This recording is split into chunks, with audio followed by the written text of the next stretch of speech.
about me, sweetheart. I wasn't trying to sleep in the same bed with you anyway. Boom. Eatchi, you got a problem with dogs? Oh, that's what we thought.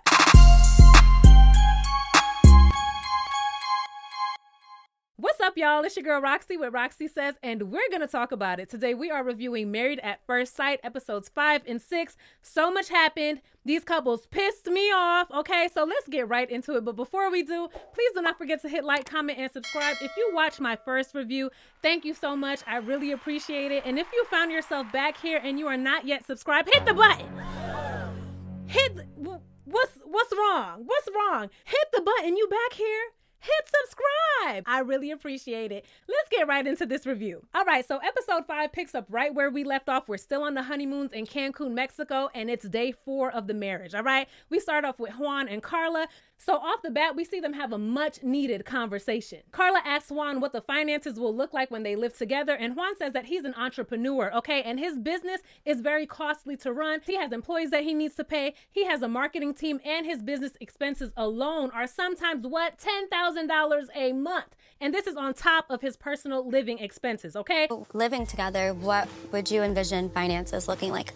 I have to come up with a lot of money every month. How do you make your money? I work hard. So he says that there might be a time that Carla wants to go on a little vacation, and he tells her that she might have to go on that trip all by herself. He also tells Carla that he wants to make it very clear that he is in the beginning phases of this company, so he is going to be spending his money very wisely during this time. And Carla says that she's responsible with her money too, okay? But she says that she likes to splurge, and he's like, hey, it's your money. Do what you want to do. Do what you want to do with your money, he says, but I will not be able to join you for a $400 dinner every time you want it. I have investors to pay, sweetie, okay? And Carla's like, well, I'm an entrepreneur too, so I totally get it, but I still want to feel like you at least want to take care of me. Carla, bye. Carla, bye. Okay, she's saying all that now because I think that she sees the vision of staying with Juan, and she sees that he might be very successful when his business pops off. But I can definitely still see Carla getting very frustrated about Juan not spending money on her right now. And I'm all for a man courting a woman. Yeah, spend that bread. Yeah, spend that bread. But Carla, don't say that you're okay with Juan not spending money on you when you know deep down you're really not. Okay, so next we see Imm and Eatchi. They speak about their childhood. We learned that Eatchi's dad kicked him out at the age of 16, and he says that they just kept butting heads, but he also says that he later learned that education was the way out of his struggle, and that's why he chose the career path that he did. He says even though he doesn't make all the money in the world, he understands that changing just one child's life can change the trajectory of the entire family's life, which is 1000% true. We also learned that is the firstborn girl. Woo, child. So you already know that she was pretty much a second mother to her younger siblings. That goes without saying, okay? And to top it off, she says that her mother was not the most loving or affectionate, which now makes sense as to why her mother did not show up to support her on her wedding day. Yeah, that's just what I got from it, okay? She says that they didn't really say I love you in her household, but she does say that in the last conversation that she had with her dad right before he passed away, they did say I love you to each other, so that means a lot to her. I'm so happy that we're breaking these generational curses. I remember when I was a little girl, I was probably like 9 years old, and my dad told me that his mother never told him that she loved him. She just never said it. It's just something that wasn't said in the household. I was so shocked and I was so sad, little me, because my dad didn't get told that he was loved, and I started bawling my eyes out.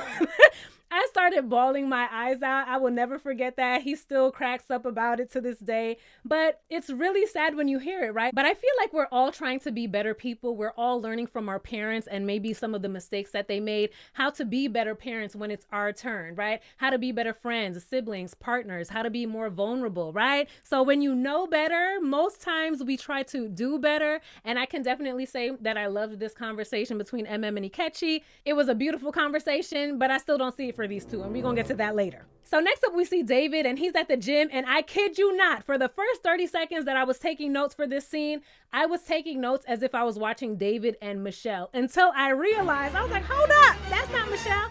That's Madison. I'm looking forward to see another woman's perspective. Need to see a woman's point of view to understand something sometimes. Now, if you watched my last review, right, where I mentioned this huge scandal that's supposed to happen, my prediction was that it's definitely going to be Madison and David. So to see these two together at the gym without their spouses, Okay, and as they were walking into the gym, David tells Madison, "Ooh, as soon as I saw you at the airport, I just knew you would be my gym buddy when I saw your body." Excuse me, sir. Inappropriate. So we see them on the treadmill, okay, and they're discussing their frustrations in their marriages. Another no-no. You don't go to some other woman or another man and talk shit about your significant other. You don't do that. And they're also discussing the things that they're uncomfortable with. They speak about their past relationships, okay? And David tells Madison details about his previous 12-year relationship with a woman who he was engaged to and whose name is tatted on his chest. And guess what? Miss Lil Michelle back at the room, she knows absolutely nothing about this. He's telling Madison things that he hasn't even told Michelle. But he does tell Madison that the reason that he hasn't told Michelle this information yet is because Michelle and her mama and her sister told him not to tell her too much information at one time, which is true. So he's trying to respect that, and Madison tells him that he should still require a bit more from Michelle because this is the stage where they're supposed to be sharing information in order to learn more about each other, which is also true. Meanwhile, Michelle is back at the room and she's on the phone with her friend saying that she feels like she's falling into her old ways and her walls are starting to come up and she's feeling moody and that there's a lot that they have not discussed. Yeah, girl, that's because you told him not to talk to you too much. This is on you. And her friend says, look, girl, at least try to enjoy that free trip that you want. That's the least you could do. And she says that she'll try not to harp on David's living situation. But girl, you clearly don't even really want to talk to David, okay? And the only time that you're willing to talk to David is when you're ready to berate him for his living situation. Girl, go home. Just go home. So after Madison's little workout with David, she goes upstairs and she tells Alan all about it. And she lets him know that David spoke about his relationship with Michelle. And Alan is listening. He's listening. He's giving his input, but you can see it all over his face, okay? He's a bit uncomfortable. Remember, he's already been told by Madison and by her friends that he is not her physical type. He is not the type of man that she is usually with. And we can also see that David is a bit closer to that gym body aesthetic that Madison is usually attracted to. And now they just had a little workout together. I cannot imagine that Alan feels good about this at all. So we see Alan ask Madison if there's anything that she'd like for him to do more of. And I like that Alan is asking these questions. It's very important to check in with your partner, especially during an expedited process like this. But what I don't want is for Alan to fall into this mode of just constantly trying to appease Madison all the time. And Madison has already kind of picked up on that, and she tells Alan that she doesn't want to call him a pushover, but she does feel like he cares about other people's feelings and opinions way too much at times. And she says that he needs to focus on himself a bit more. And I honestly do feel like Alan is a bit too nice for Madison, and she does feel like she has the ability to walk all over him, but she doesn't want to do that just yet, right? At least that's how I see it for now. And she is kind of telling him to toughen up a bit, okay? And Alan says, well, I'm the type who'll be out if I'm not happy. I hear you, Alan. I hear what you're trying to say, and I see the energy that you're trying to give off. But what I definitely do see is you remaining in an unhappy and toxic situation for quite some time before finally calling it quits, okay? That is exactly what happened with you and your ex. According to you, you said she was toxic and you stayed way longer than you should have. And I honestly feel like that stems from your childhood and not having that family unit. I think that Alan wants that husband and wife structure so badly that he's willing to put his happiness on the back burner for the sake of a relationship, but we'll see how far this goes. So child, when David gets back from his workout, he tells Michelle that he ran into Madison and they had a nice workout together, and he tells Michelle that he wants to learn more about her and asks her why she's been single for the past 6 years, okay? And Michelle says that she's dated during that time, but nothing got serious, and her past relationship, oh, it just fizzled out. Girl, from what we've seen, you probably drove that man crazy. Okay, and I know on these shows all the time when a guy is asked about what happened with his ex, he's like, oh, she was crazy. She was just crazy. She's right. We're all crazy. We're all crazy. But in this situation with Michelle, no, Michelle is crazy. Something is not right with Michelle. Then we see David finally reveal the details about his past relationship, and he shows her the tattoo. And in his face, Michelle is like, oh, okay. But in her confessional, Michelle is like, that is the fuggliest effing tattoo that I've ever seen. Okay, she didn't say that, but if you know where that's from, put it down in the comments, okay? You my people, for real. But in her confessional, she definitely disapproves, and she doesn't think that anyone should get their significant other's names tattooed on their body. I agree with that. I agree with that 100%. And I'm like, between the smoking, the living situation, and now this tattoo, these two will not be together for much longer. But David says that he actually had a plan on getting it removed, the same way that he has a plan to move out of his parents' home. Okay, right? David has a lot of plans, all right? And he does say that they can make this tattoo removal a fun little date so he can show Michelle how much he's over his past relationship and how committed he is to this relationship. And again, in Michelle's confessional, she's like, I would never go see him get his tattoo removed. That's ridiculous. That doesn't seem like a fun time to me. He needs to do that on his own. Okay, Michelle. Chill out, girl. So then we see David ask Michelle if she finds him physically attractive, and she pauses and she's like, I'm having a hard time finding the attraction between us. Do you even find me physically attractive?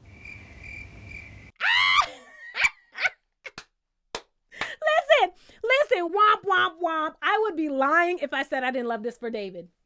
I would be lying because he was so precise. He was so precise in what he wanted physically, and he got exactly what he wanted. And guess what? What you want don't want you. I love that for him. I really do. And he says, well, hopefully that attraction grows so that we can get closer. Okay, sir. So David goes to take a shower, right? And when he comes back, Michelle just starts going in on him. And she's like, look, I'm frustrated because I feel like we're going in circles and I feel like you live in a fantasy land. And David is like, girl, what? How? He says, I'm asking you questions. And she's like, well, your questions are too vague. And he's like, yeah, because you told me to fall back. So I don't want to ask you too much. And then you shut down on me. Michelle, girl, what the hell do you want? He didn't say that. I'm saying that. What the hell do you want? And he tells her, I do want to know things. I want to know about your relationship with your family. And Michelle is like, well, why would you want to know that? Girl, what? Who wouldn't want to know that? Who wouldn't ask someone that they're getting to know, that they're married to, about their relationship with their family? Michelle, are you okay? Curious to know anything and everything about you. What do you want me to know? Honestly, nothing at this point. Let me answer that. No. No. So Michelle tells David that she thinks that he's faking it. And he says he's not. He's just trying to be optimistic and he's trying to get to know her. And she says, well, I'm good on this conversation. Look, David is confused.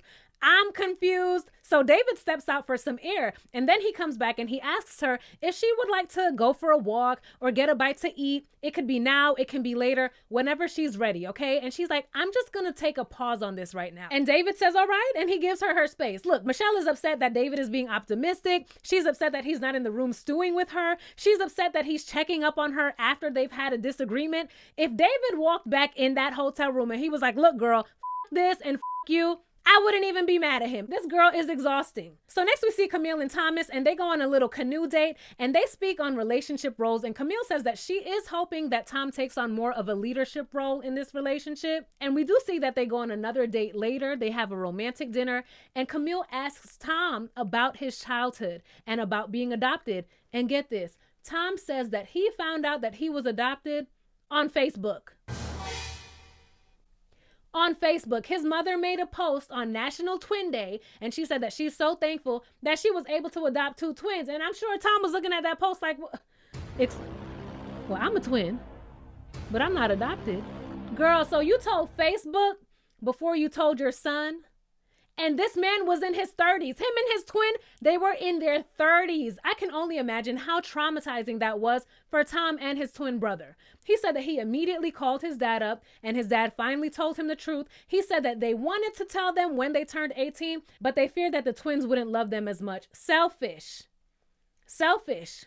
It just is. And Tom says that that would have never been the case. Blood or not, that is his father. That is his mother. And unfortunately, his father died from cancer only about 3 months after he found out that information. We see Camille tell Thomas about her parents' divorce. And she says that she feels like she adopted that caregiver soft role during that time because she had to be there for her siblings and for her parents. And I have to say that I really liked this conversation between Tom and Camille. They both listened, they empathized with each other, they thanked each other for being vulnerable. It was a really nice moment and you can see that their connection is growing. I still don't like that Tom didn't tell Camille that he cheated on his ex.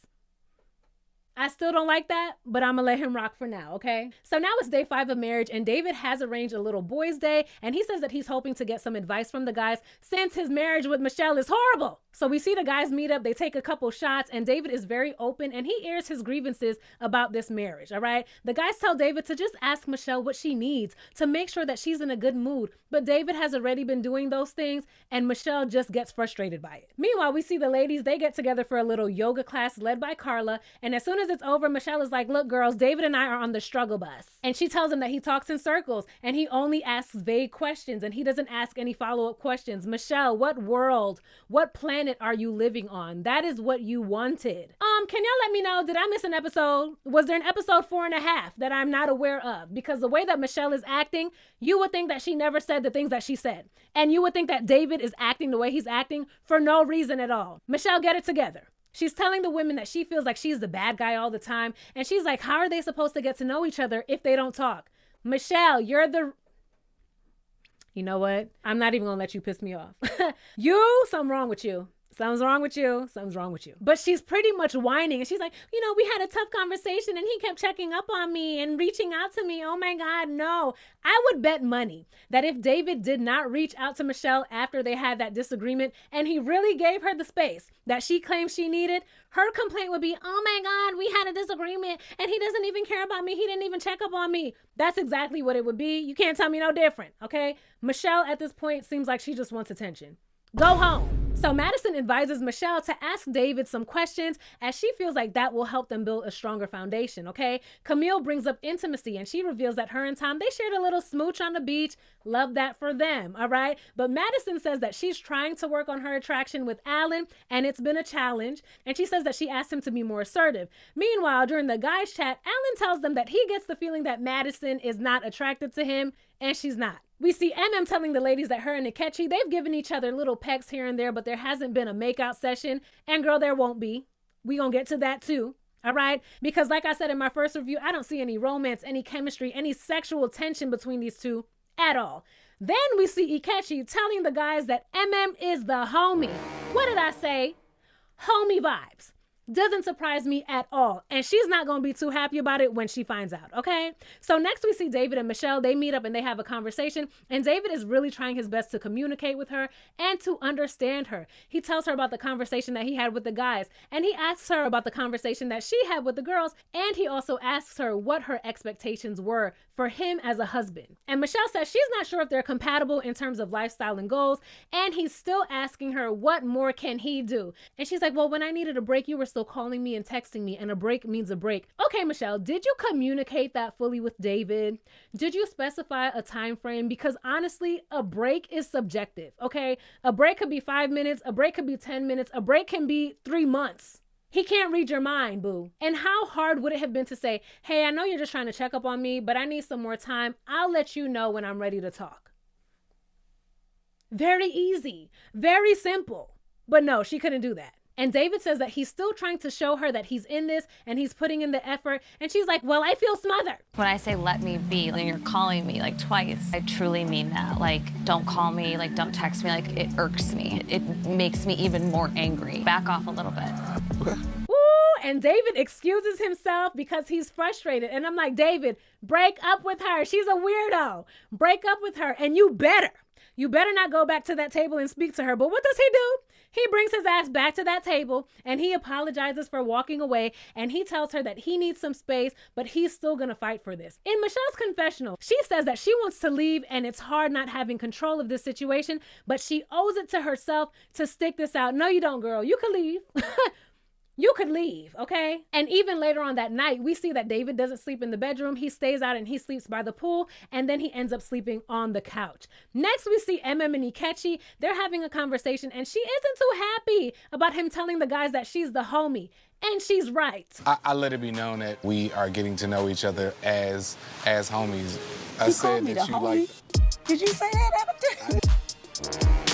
You want your man to refer to you as his boo, as his baby, as his wifey, not the damn homie. No, sir. And you can tell that is bothered by this. She's bothered by it, but she's trying not to rock the boat too much. But I think she should rock it. If I was the petty in me would start calling him my homegirl. Oh, yeah. That's my homegirl. We have such a great vibe. And he's gonna be like, what? You like my homegirl. I bet you he'd understand then. Call him your homegirl, sis. But Eatchi tells Imm that he doesn't want her to harp on that. But Imm knows that this isn't a good sign. It's all over her face. And I feel like she's finally starting to count the red flags. It's not gonna stop her from being thirsty a little bit later, but I feel like she's slowly starting to get it. So next we see Carla and Juan, and they go for a massage and they're building their intimacy. I just want to know who's going to be paying for all these little dates and experiences once they get back home. Because everything is all good now when y'all on a free vacation, getting free alcohol and getting free massages, right? I want to see what's going to happen when y'all get back home, okay? But anyways, you can definitely see that there is a bit of sexual tension that's building at this point, all right? Next, we see Madison and Alan, and they go on a little date, and Alan says that he also doesn't feel the romantic vibe with Madison just as yet, but he is hopeful. On this date, we also see that Alan rambles a lot, okay? We also learned that Madison does not like the way he dresses, and based on his current style, Madison says that she can't see herself even walking down the street with Alan. I said, damn. Even though these two have their differences, like how David and Michelle are having their differences, I still feel like Madison is a bit kinder and more genuine in her efforts to get comfortable with Alan. For now. All right, so next we see everyone. They're prepping to go on a boat ride, and on the way there, we learned that Michelle and David didn't even talk last night, and they didn't even say much to each other today other than good morning. So they all get on the bus, and on the ride there, Carla starts doing a lot. It's the I hate wearing clothes. I hate wearing. I want everybody's is out and exposed. Huh? A penis is like a magic wand. The energy that's being transferred inside of you, or the person that you're having sex with. And Juan is trying to be a good sport, but he does look a tad bit uncomfortable and embarrassed. So when they finally get on the boat, we see David. He's trying to ask Michelle how she's feeling, and she's like, I don't really want to talk about that. I just want to keep it light for today. Pretty much telling him, leave me the hell alone, okay? And David says, all right, cool, and he walks away.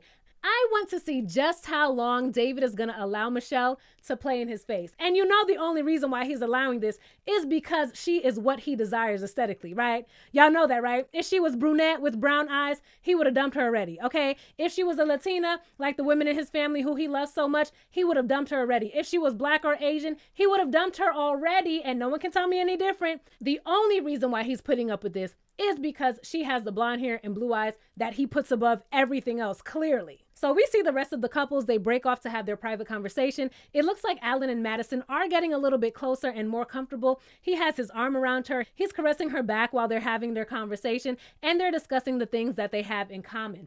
We see Thomas and Camille, and he tells her that he feels like he's taken a step back and he's been a bit more reserved, but he does say that he's going to try to be more assertive, and Camille loves that because that's what she says that she wants. Shake your hand. Right. If you want to dance and stuff like that. I think I'm just going to go with how I feel. I just want to have more time with you, okay? Mm-hmm. That's definitely, I think, what I need. If Tom smacked my butt when he walked by, I wouldn't be mad. Okay, girl. Okay. Then we see Michelle. She speaks to the producers and she tells them how pointless this whole thing is. And she says that she's closing off and she's at the point where everything that David does annoys her and she doesn't know if she wants to try anymore. And she starts crying, girl, gone. This girl just wants attention. So David isn't up her ass right now. So she has to go to production. Oh my God. Girl, we don't care. Jump off the boat, swim to shore, and take your ass home, okay? And David is seeing this, but he's still trying to have a good time with everyone else. And Michelle is just in the corner of the boat with her glass of wine, being her usual unpleasant self, okay? Later on, we see everyone. They speak about going back to Chicago. And when I tell you, I cannot wait to see Michelle's place. When I tell you, I can't wait to see her place, the way that she feels about David's situation, her spot better be fly. It better not be regular. It better be fly, okay?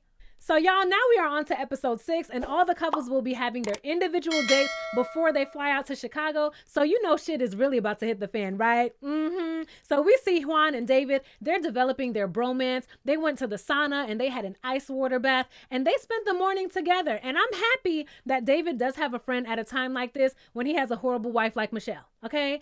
Mental health. I'm just happy, like, you see the big ass smile on my face that I've had. And I'm thankful that we shared that moment. Bro, I am very appreciative of this man right here.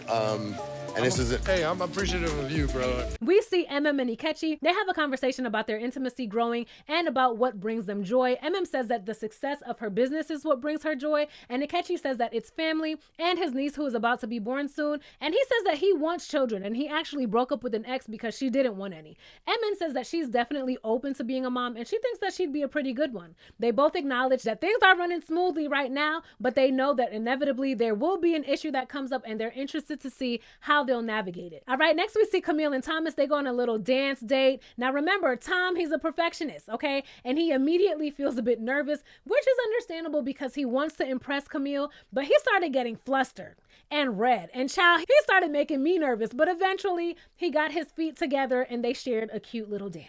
Next, we have David and Michelle, and he's still asking her, what can I do to be a better husband? And I'm sorry for talking at you the other day, because Michelle claims that David was talking at her. That man was not talking at her. He was not talking at her, okay? And she's like, I'm taking baby steps and I'm trying to learn our different communication styles. But she does say that she's going to try to loosen up and at least have a little bit of fun on the trip. We see them go out on the water and they do have some fun for a couple of minutes, but we know that those good vibes are not going to last, okay? Next, we see Carla and Juan, and they have a cute beach date, and he tells her about his morning with David, and she's all good with it until he tells her that he had such a good time that he forgot about her.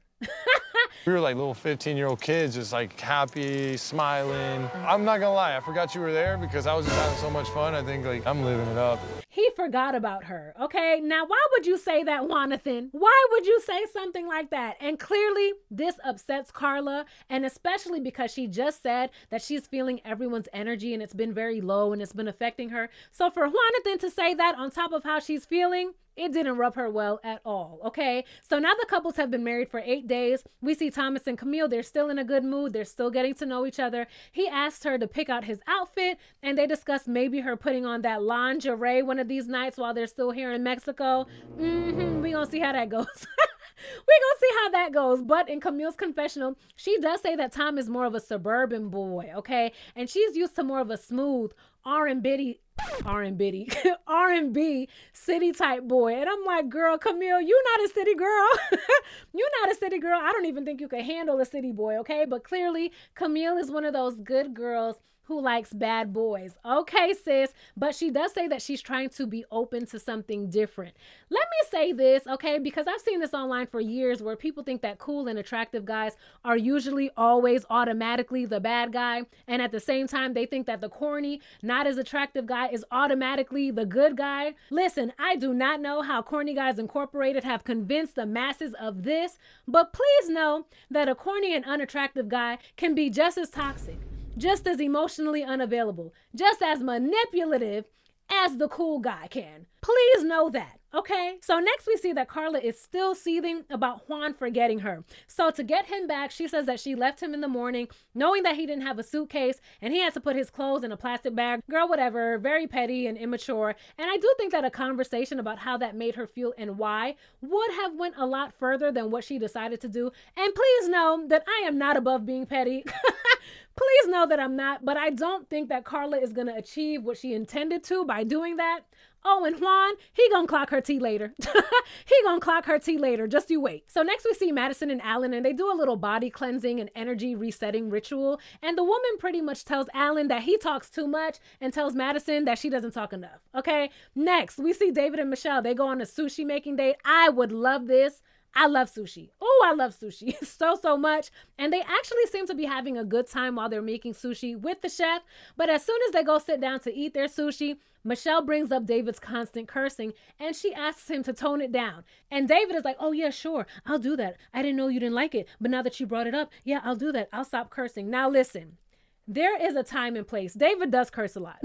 He does curse a lot in settings where I'm like, okay, was that necessary? And like I said in my last review, I be cussing. Okay, I be cussing, but time and place. And although David is willing to make these changes, I do believe that he is going to end up resenting Michelle if he keeps changing all of these things about himself to please her. Because what has she changed? She's still her whiny, bratty, and annoying ass self. But we do see them finally speak about their upbringing and the family, and they both agree that they're beginning to make some progress in the relationship.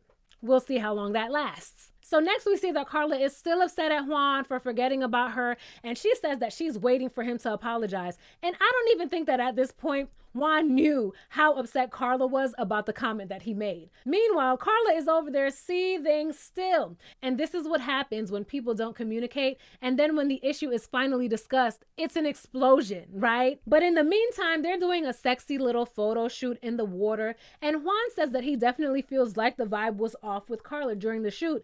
And let me just say, after seeing those photos, those blurry behind photos, those pictures were not worth them people almost drowning for, okay? They could have stayed on land and got some better photos. So next we see Imm and Eatchi. They go on their date and he asks her how she likes to be loved. And again, Imm says intimacy. She likes to be touched. She likes hand holding. Imm clearly wants a bit more than what Eatchi is giving, okay? And they do discuss being able to love again after their past relationships. They discuss how churchy the both of them are and how much they love spending time with their family. And it's still giving homeboy and homegirl. So in the next scene, child, we see Thomas and he's doing a little selfie confessional, and he tells us that he's a little bit upset because Camille revealed to him that he is not the type of man that she normally dates. And she's more used to guys who are more in touch with their blackity black side and who grew up surrounded by more black culture.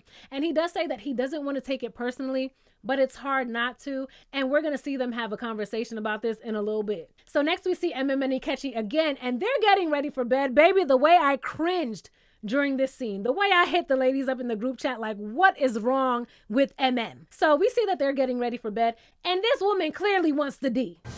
I'ma just say it. She clearly wants the D. She's been hinting at it the entire trip about intimacy and this, that, and the third. And clearly Eatchi ain't trying to give it to her. He clearly is not trying to give it to her. And we see MM take a honey pack. Now, I don't know if it was really a honey pack. She called it a honey pack. I don't know if she was joking. And I don't know much about honey packs, okay, other than what I've seen on the memes, on the internet streets. I think they sell them at the gas station or at the Piggly Wiggly or whatever. And I didn't even know that it was something that women took. I thought that honey packs were for men so that they can get their, dun, dun, dun, dun, So when she said that she about to take it and see what it do, I was like, girl, what? But joking or not, she takes the honey. She tries to get up on Eatchi, on his booty. She big spoons Eatchi. And he's like, my mom is watching this. I'm just trying to go to sleep. Hit that light switch for me. Get off my booty. Is my mic on? MM. This man does not want you.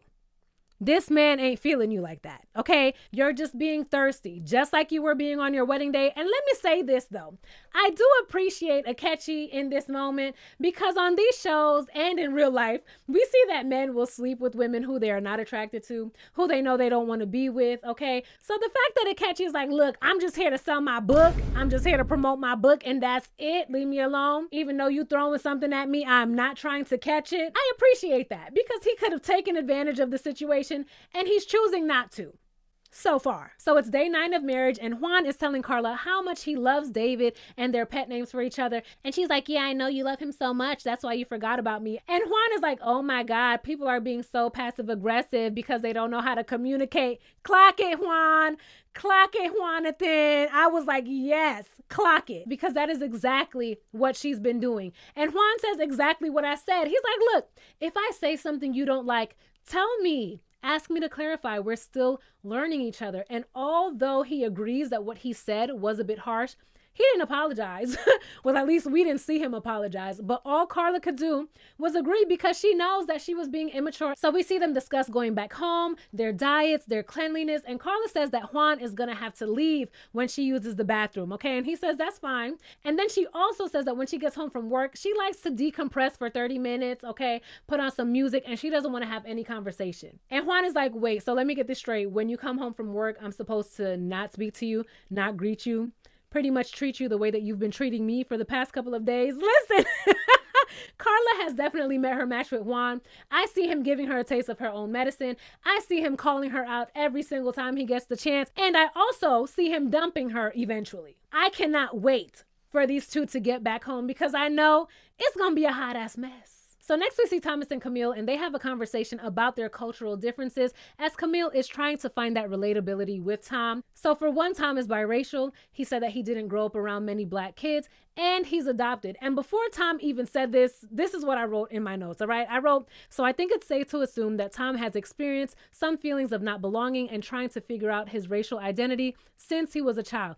And he says pretty much that. He says that growing up, he always felt like he was never black enough, okay? Him and his brother would get picked on and he feels like it was always him against the world. But he says that he's tried to overcome it and it's resulted in him having empathy and realizing that everyone has their own differences. And he also says that he realizes that he doesn't need to prove anything to anyone. He doesn't need to pick a side and he's always going to be himself. And Camille is receptive and understanding. And in her confessional, she does say that she wants to get to know him for who he is as an individual without putting any of her own preferences or biases on him. And overall, this conversation does end on a good note. So next we see all of the couples. They meet up for their last dinner. David says that the past 2 days with Michelle, they've been great. They've been progressive and he seems like he's in a good mood. And Michelle swoops right in and she's like, yeah, but there's still issues. Okay, we're just going to take it slow and steady. Way to kill the mood, Michelle. Right on time. We see Tom and Camille say that they do have some differences, but they still share the same core values. And Camille stresses the importance of taking the conscious effort to realize what's really important beyond the physical, because she says that she focused on the physical in the past and clearly that hasn't worked. Madison immediately relates to that because we all know that she ain't attracted to Alan, okay? And she does say that she's peeling back the layers and she understands that they were matched by the experts for a reason. And she's excited to go back home in a more realistic environment. And we see Alan thank Madison for not shaming him for his quirks and for being super talkative, but for being encouraging and accepting. We'll see about that. Juan says that the hard thing for him is reprogramming himself and becoming more aware of his partner, but he does say that he's looking forward to see how they'll do under pressure. Y'all not gonna do well. Y'all are not gonna do well, all right? Eatchi and they give the generic, I'm happy that she's just who she is and she's so great. And is like, yeah, it's been great. Let's keep the good times rolling. Okay, whatever. What happened with that honey pack though? What happened with that honey pack last night? Was it a real one, sis? Did you have to pull your rose out? I'm just asking, okay? Because we know Eatchi ain't do anything for you. So next we see everyone discuss their concerns about moving in together, and Alan overshares about how much he coughs in the morning and the mucus, and Madison is like, Alan, we're eating. Stop.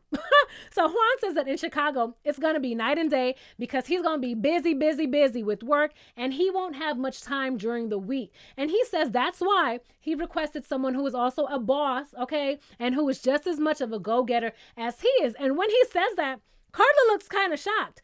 Like an army general, man. I'm waking up, I'm swimming at like 5, 6 in the morning. I mean, it's business. I'm not messing around. I want to be with a boss too. And I'm like, Carla, aren't you busy too? Aren't you a boss lady too? An entrepreneur with 3 jobs? That's what you said, right? And Carla's like, well, I like to have fun, so I'll bring more fun to the relationship. But what Juan needs is to also be able to read the room and know when to bring his energy down. Like I said, me can't wait for these two to get back home, okay? So then Michelle says that she needs to stop being so hard on herself. So not being hard on David, right? On yourself. Okay, bye girl. Bye girl. But she does say that she appreciates David for sticking it out with her, and she does acknowledge that she can be moody at times, but David says that he's going to keep fighting for this relationship. Says that this will be her first time living with a man, but she says that she's ready to do the work. And Eatchi says that he doesn't want to be physical yet until the moment is just right. And says, look, she doesn't want less when they get back to Chicago, but Eatchi is already prepping her for less. He is prepping her for less because he's like, well, I'm gonna be busy, you know, and my job, they already called me 3 times and then I'm gonna have to find parking spots. Listen, people make time for what they want. If this man is talking about parking spots, all right, he's not trying to be with you. He's not trying to be with you like that. And I hate it for that she can't see that he is not feeling her. If those honey packs were real honey packs, baby, go back to the store, go back to the gas station, get your money back because you're not going to need them. You're not going to need them with this one, okay? So later that night, we see Thomas and Camille. He's trying to be a little romantic, right? He tells her to wait outside, wait at the door. And he goes in the room and he sprinkles a little bit of rose petals all over the bed, right? And in Camille's confessional, she says that she's going to get out of her own head about Thomas not being the type of man that she's used to because maybe he's going to give her the type of love that she isn't used to. real true love, all right? So they go into the room and she sees the flower petals and she's like, oh, okay, I got something for you. So she goes in the bathroom and I was expecting Camille to come out in what? That lingerie that they've been talking about for what, the past 4 episodes, right? And I think that Thomas was expecting the same thing. It is the last night. I think that this was him showing the effort in trying to take on more of that leadership role that Camille has requested. But clearly she's not there yet because we see her come out in what? A lavender big t-shirt. All right, she's not there yet. But I am happy that Camille made the decision that she was comfortable with and she didn't feel obligated or like she owed Thomas sex just because he sprinkled some rose petals on the bed. All right. She does tell him that although they've made some progress, she just doesn't feel like they're at that intimate level yet. And Thomas says that is fine and he's just happy to go with the flow, and they give each other a little smooch. And they call it a night. So it's the next morning and we see the couples packing and preparing to get back to the real world. David and Michelle discuss their scheduling, and he says that because they'll both be so busy with work, they'll be able to give each other a lot of space throughout the day. And he says that she might be sleeping by the time he gets home. And David is telling Michelle, you know, I'll try to make my way to the bed, but I don't want to wake you when you're asleep. And that's why I've been sleeping on the couch some nights while we've been here. And Michelle says, hold on, I'm not even ready to share a bed with you. She says she doesn't even feel a connection. She looked him in the eye and pretty much said, oh, you don't gotta worry about me, sweetheart. I wasn't trying to sleep in the same bed with you anyway. Boom. And in David's confessional, he says that he's still trying to stay on the positive side, but his willingness to fight for this is running thin. But he still hopes that Michelle is willing to keep fighting. Sir, she's not fighting for you.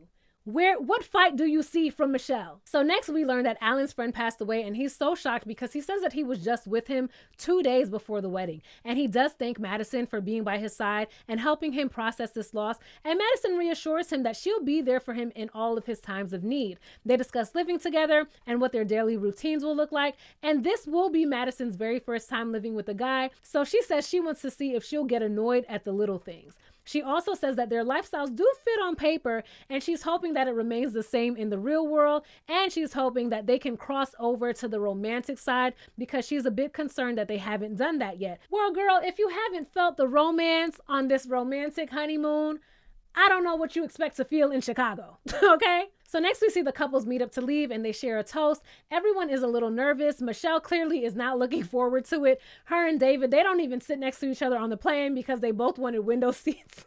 When I tell you, I cannot with this couple. I cannot with this couple. But anyways, we see everyone arrive to their apartments. They're super excited. Michelle is looking around for a primary bedroom because, you know, she does not want to sleep in the same room as David, okay? We see Camille asking Thomas about the poop rules of the house.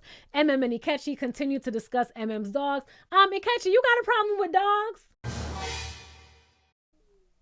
Oh, that's what we thought. They also continue to discuss the possible difficulties that might arise. And says, you know, they say you don't know someone until you live with them. And I agree 1,000,000%. I know that people have their own beliefs about living together before marriage, but I definitely think that everyone should live together before getting engaged or married. Y'all need to live together, okay? Yeah, people can switch up, but at least you'll still be able to see some things, okay? Their level of cleanliness, if they're looking to be a partner or if they're looking for a cook, a maid, okay? How they handle frustration when they come home from a bad day of work. You'll find out a lot of things when you live with someone, all right? Next, we see Madison and Alan, and she tells him that she's been able to process her thoughts after coming home from Mexico, and now she's able to articulate her feelings. And she says that what she's looking for in a partner is someone who takes care of themselves physically, okay? And she says going to the gym is a big part of that. Now, when we were introduced to Alan in episode 1, they did put a little clip of him in the gym. I remember that, okay? They put that little clip in, but we haven't seen Alan at the gym since, all right? So was that just for show, or did he just not work out because he's on vacation? Because I know I don't work out when I'm on vacation. I do not. I'm there to eat and relax, okay? But Madison tells Alan that motivation is what she finds to be attractive in a man. And Alan says that he does go to the gym, but not as much. But listen, he says that he is active with his manual labor. Like when he's at work. Either building something or balancing in weird positions, working on the car, or hold the drill, or you could feel that soreness. Alan, you know damn well that is not what Madison is talking about. cut the shit. Oh, but Madison isn't done yet. Next, she talks to him about his style, and she says that she doesn't want to dog on him, but she thinks that little changes to his style will help her find him more attractive, and she is trying to be nice about it. And she says that she wants to look good for him, and Alan says that he wants to look good for her as well, so he is willing to take on that advice. And let's be honest, this would not be the first time that we've seen a woman come into a man's life and change his style for the better haircut, okay, better beard, better dress. It wouldn't be the first time. So I am looking forward to see the effect that Madison has on Alan's look, all right? And all seems to be well with this too until later that night, we see Alan and he's in the pool all alone. And he tells us that Madison told him that she was going out to a happy hour, but it's been 3 hours and she still ain't back yet, and he's not happy about it. And I'm like, you might want to find out where David is, okay? Because them two, they might be together. They might be together, but we don't know. We gonna see. Next, we see Camille and Thomas, and he's telling her not to be too nice to him. Don't be afraid to offend him. If there's something that she doesn't like, just tell him. Now, Thomas, I hear you, but I also heard when your family said that you don't like when people criticize you because it causes you to shut down. Yeah? I remember that, okay? But they both say that they want to make sure that they don't walk away when things get tough because they've both done that in the past. So they do promise each other to try harder in this relationship. And all we can do is wait and see what happens. And child, that is the end of episode 6, but they do show us a preview of episode 7, okay? And baby, they're going to see each other's homes. And we get a little glimpse of David's home, okay? And Michelle is talking pure shit. Pure shit. The entire time. We also see that everything is going to hit the fan between Eatchi and Imm and Juan and Carla and Madison. Well, damn, that's all the couples. Shit is going to hit the fan with everybody, okay? And I am here for it because still, I do not think that any of these people should be together, all right? So bring on the drama, and I'm here for it, all right? Thank you all so much for watching till the end. Don't forget to hit like, comment, and subscribe, and hit that notification bell before you leave, and I cannot wait to see you in my next video. Bye! Roxiie says we're gonna talk about it.